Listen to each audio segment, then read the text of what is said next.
All right, guys, I'm gonna show you guys how to catch more of these ones off these ones, okay? Off the jigs, all right? Crawfish imitations. All right, let's start with, most of the time, people like to measure up the shank of their hook to the bait.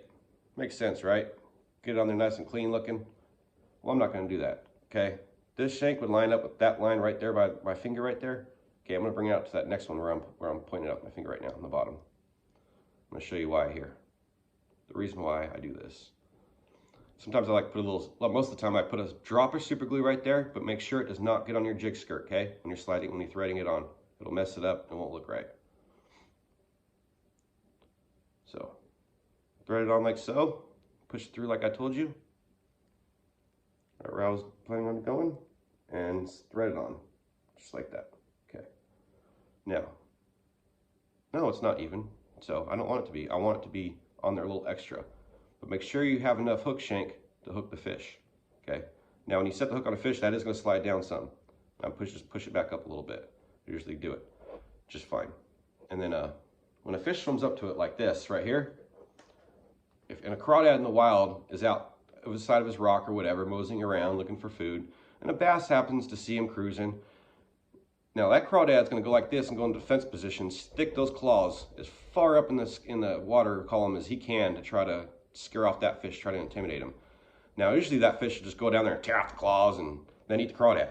Sometimes they'll just eat the whole crawdad right when they go into defense position. You'll notice that if you're ever watching bass feed in clear water on crawfish. It's pretty cool.